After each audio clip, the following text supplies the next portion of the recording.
All right, we are back. Hello to everybody that stayed. We're so happy you're here. Okay, so many hats, one platform. We're talking about the future of legal tech, and we're not here to talk to you about the future of legal tech. We're here to inspire and have you talk to us about what you think the future of legal tech should be. So as you know, and as Jack talked about on stage, we have signed this definitive agreement to purchase VLEX. And so that opens up a lot of opportunities. So this session is all about what could those things be? What do you think that should be? We've announced Clio work, but it's early days. There's lots of opportunity to impact and influence what that becomes. A thank you to all of our sponsors. And yeah, as I said, my name is Stevie. That is Homer, who is grabbing my clicker for me because I left it over there. I'm a senior product design manager here at Clio, and I'm based in Vancouver, Canada. And as Stevie said, my name is Homer. I am the head of product research, and I'm based in the Bay Area. And so today we're going to give you a high-level overview of how we approach design at Clio. Then we're going to launch into two activities where we will learn a couple of tools. One is journey mapping, which is really outlining the experience that customers go through as they accomplish their tasks and goals. The second is what we call Crazy Eights Ideation. It's a rapid brainstorming tool that helps lower inhibitions and proliferate a ton of different ideas. And then at the end, we'll have some of you pitch some of your ideas to the large group, and then we'll wrap up. So these kinds of activities is something we actually a couple of our everyday tools, and we normally do this over several days, and so we're going to jam it into an hour for you. Yeah. And one thing to note, today is going to be different. We hope that your experience today will be a departure from business as usual. We want today to feel fast-paced and fun. This isn't about rigor, right? This is about seeing where the day takes us. It might get a little uncomfortable because it's going to be really, really fast, but we hope it is a healthy discomfort. So let's just go with the flow. It's going to be visual and tactile. So hopefully this will be less about text and more about exercising different parts of our brains and getting concrete with visuals and with our ideas.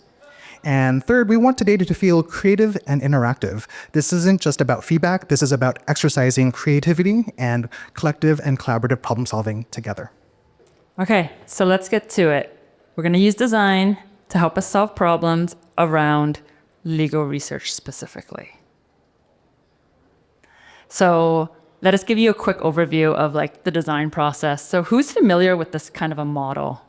Anyone? Okay, we got a couple hands. This is the double diamond.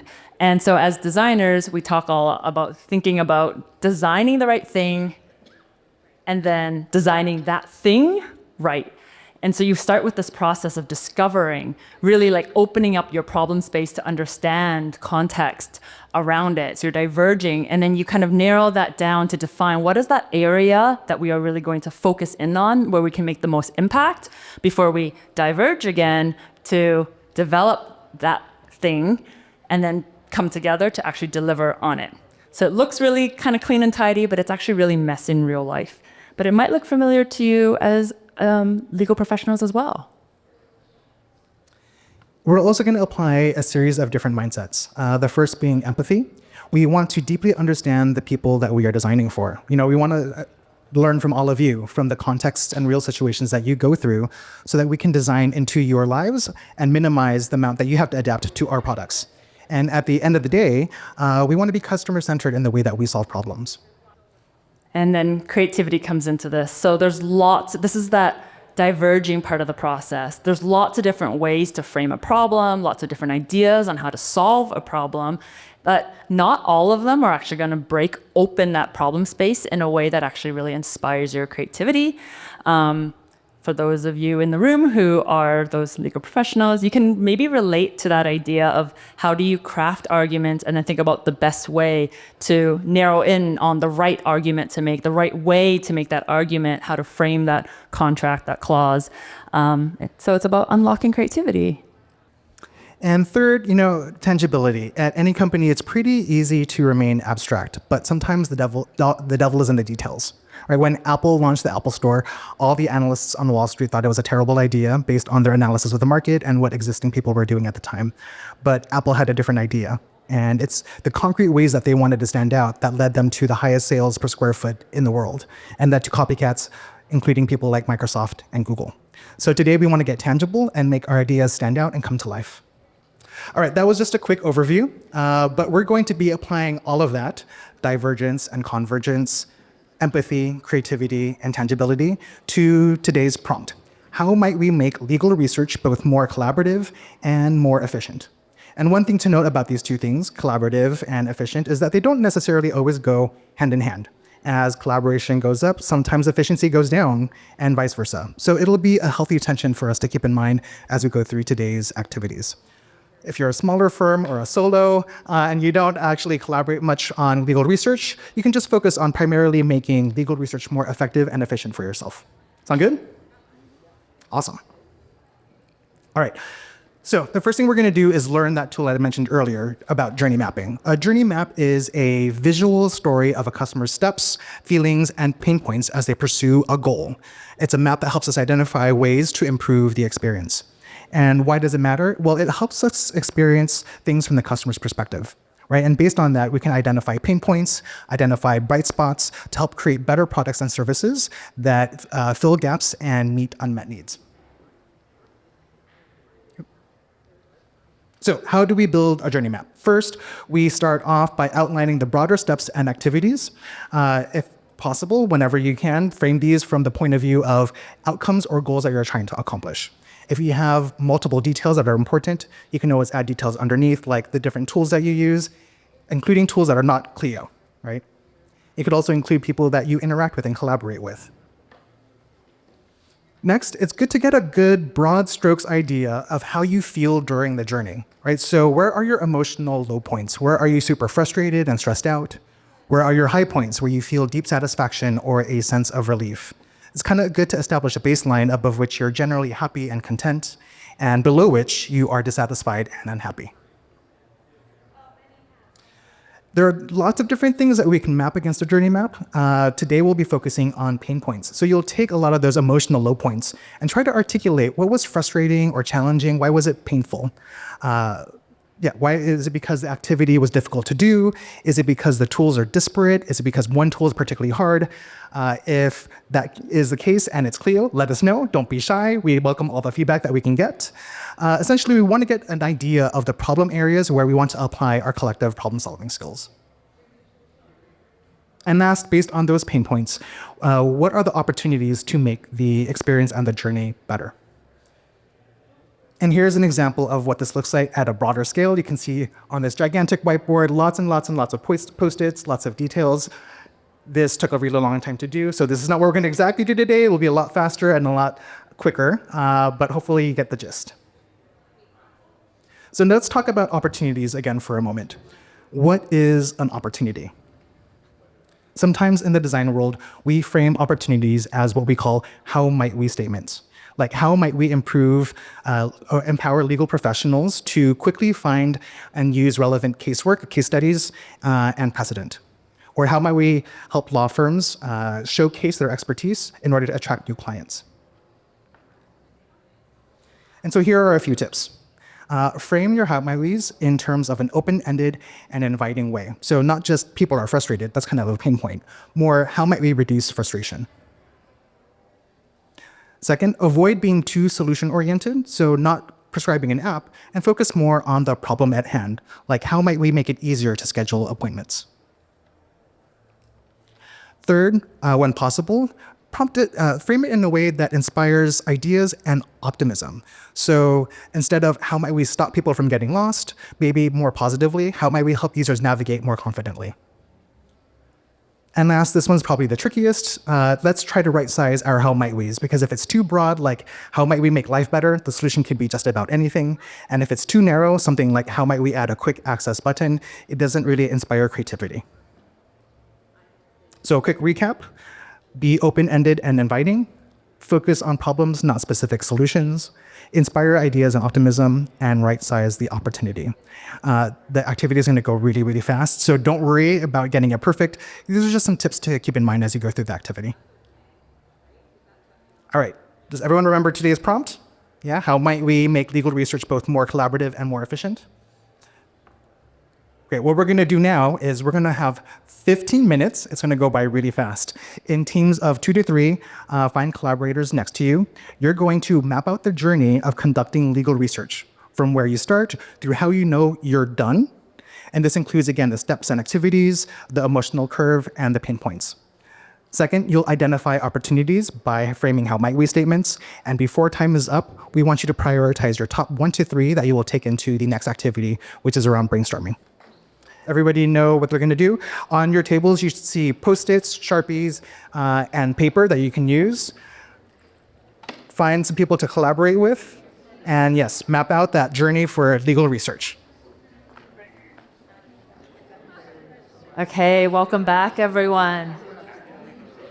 So I know that was wild and fast, and we have all of 30 minutes left together.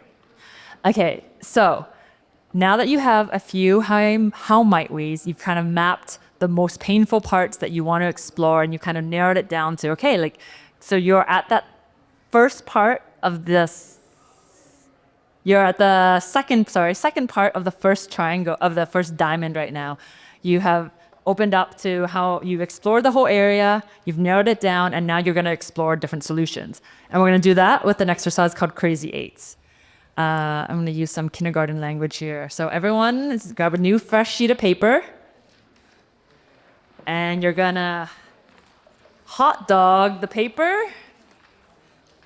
or you can go hot dog, hamburger, hamburger. What this will ultimately result in is one big sheet of paper with 8 squares on it, and this is why it's called Crazy Eights. So what this exercise is going to do is introduce you to rapid sketching, rapid ideation, and brainstorming. Why rapid? Because the idea is actually about quantity. So a Harvard study has kind of shown that when you go for quantity, you actually will get to a place where you have better ideas because you didn't prejudge yourself to try to only have 1 or 2, the best ideas. You're going to try to dump out as many ideas as you can, and you're going to have at least 8 ideas. And if you do more than 8, also great. So why, again, 8? It goes beyond those initial obvious ideas. Once you get past those first 3 ideas, you'll begin to see, hey, it's harder to get to more ideas, but maybe these ideas are starting to get a little bit more complex. So as designers, we go through these cycles of divergence and convergence in order to generate lots of ideas. Because you can always start with a bad idea and make it better. And so when I said rapid sketching, I really mean it. Your documents will look, or your piece of paper will look like this at the end. You'll get really tangible. You're going to try to make it as visual as possible. I know for those of you who are attorneys in the room, you're like, but I like words. Well, you're going to draw today. You can use stick figures. They can be really basic geometric shapes. I love a good circle and triangle. Icons, they're all super welcome, whatever it takes to make it concrete. So you're going to avoid text. You're going to try to challenge yourself to think visually, but use words if you have to, just to get those ideas out. And then, so what you're going to do is we're going to give you 1 minute. We're going to stand up here on the stage and say, go. And you're going to draw an idea that's going to address that how might we that you have. So pick your favorite how might we. And then I'll say, next. And you'll go to the next square and draw an idea. And we'll do this for 8 minutes. And then at the end, you'll get back together with your group and kind of present your ideas. Pick your favorite ones, share them with each other, and then collectively refine it. Because you'll find that your team will probably have a couple really similar ideas, but you might have a few where you're like, oh, that idea would be really cool with this idea that I have. And you keep building on it. And then at the end, you're going to have one more fresh sheet of paper, and you're going to take that group refined idea, give it a title, give it a short description, give it a little bit of a visual, and then maybe annotate it if your drawing isn't super legible. Okay, ready? Everyone's got folded their paper, pen ready? Okay, you can start it. Ready? Wait, is everyone ready? Okay, you've got your how might we. Everyone's gonna work on the same how might we in the group. On your mark, get set, Go. Okay. Now's your time to get back with your group, and you're going to pitch your best 2 ideas. And then together as a group, you're going to take a new sheet of paper and draw a storyboard to pitch your top idea. And Homer and I will walk around and hear some of these ideas. I'm excited. Thanks. There are some really great ideas floating around. We have a ton of people in this room, so we're not going to get through all the share-outs, but we're hoping 2 to 3 of you will be brave and volunteer to pitch your ideas, talk about the pain point you are solving for, what the solution is, and how it helps. And again, think about that Apple example. What makes it unique? You'll get 2 minutes max. If you finish before that, that's fine. But at the 2-minute mark, if you are too verbose, we will start clapping you off the stage, the figurative stage, because yes, we will. And I've been known to clap really loud. So just if you talk a lot, you will be clapped off. Awesome. Who is brave enough to share first? And do we have a mic runner to be able to pass mics to whoever's sharing? Awesome. Who would like to share first? Oh, we have one over here.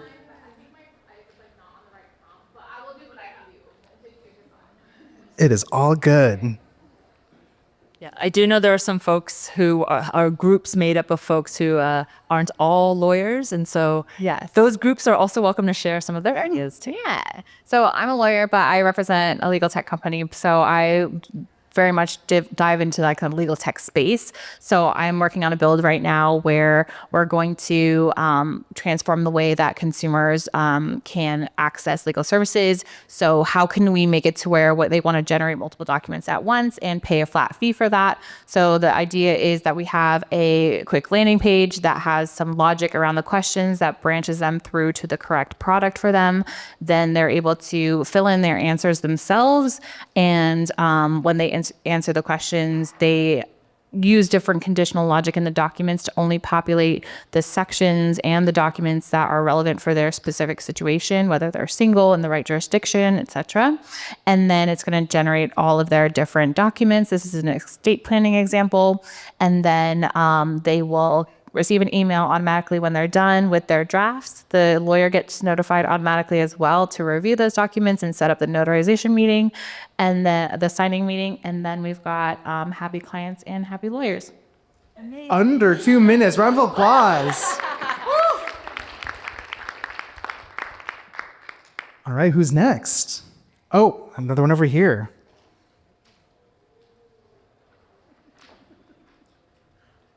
I am a legal administrative assistant, so definitely not a lawyer. Nobody gets advice from me. But we came up with the idea called Addy.io. It's a user-focused legal research app and web program because a lot of attorneys have problems having the time to learn a completely new software. What if it was on your phone as well? There's a translation. You're in court. You're wanting to look up some information. You pull it up right there on your phone. It's there with you. You don't have to go to a desktop computer or anything like that. It's already a medium that you're familiar with. There was also the opportunity for making it more accessible cost-wise to make it available for either desktop and mobile or one or the other, depending on your preferences. We also came up with the idea of student discounts as well, so that students in law school can learn how to do research while they're learning other things. And then another thing that we came up with was has a dashboard and a forum so that you can stay current on laws that are changing. And there's human beings that are backing up the AI that's feeding you all the information as well. So it's kind of working congruently together instead of just depending on only AI or only on human beings. It's a synergetic fusion of the two.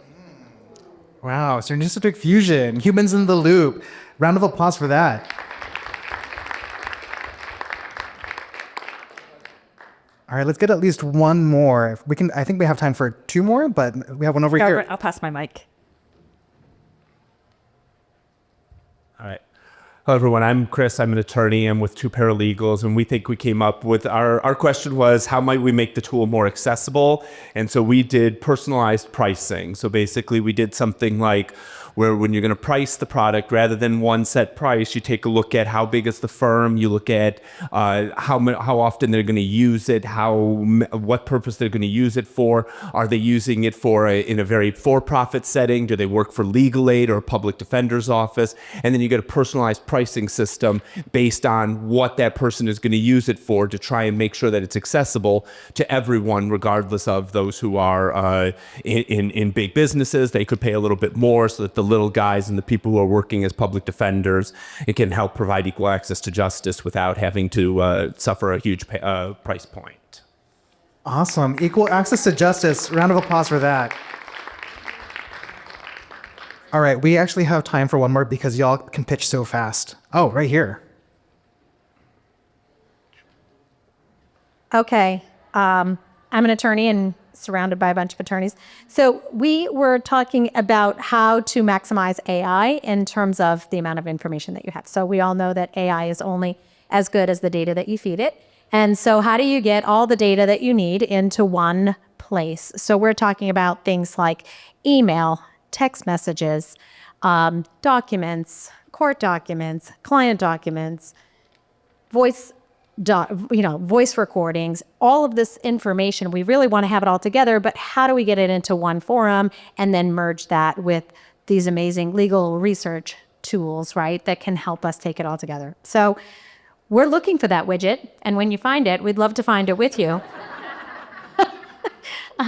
And we're hoping that Clio is going to bring us there as the future progresses. But we know that right now we're really siloed, right? We've got our information in Clio Manage, we have our information in Google Workforce or in whatever document storage you're using, and then you have all of your information in your legal software. And taking those three silos and bringing them together is our vision and our hope. Awesome. Breaking down silos, one-stop shop for information. Round of applause. Awesome. Well, that brings us to the end of our time together. We hope you had fun. We hope that you learned a little something new today. And we just want to thank you, right, for trying something new, for going with the flow. I know this is probably different from what you might have expected, and for getting out of your comfort zones. And most importantly, we want to thank you for being our customers, because without you, there wouldn't be a Clio. So we want to thank you from the bottom of our hearts. We are totally biased, but we think Clio Product Lab is amazing. All of you, I think, have the chops to be designers. Yeah. And so please come with your ideas. If you didn't have a chance to share it, come talk to us about your ideas. Some of those ideas that I heard, I will say, Vincent at Clio Work can do some of these things. That's right. Or we can also make it happen in the future. So come talk to us, test those ideas. Also, at the Product Lab, there is a very large customer journey map where you can add more of your challenges as you're running your law firms, add things like what's most important for your success, and again, map some of those ideas. So come visit us. We'll be here at the Product Lab for the next day and a half. We're almost done with ClioCon. And yeah, if you want to share ideas, come visit us. And on that note, I think that's all we got. So applause for all of you for just being really amazing designers alongside us. And that's a wrap. Thank you so much. Thank you, everyone. Bye, everyone.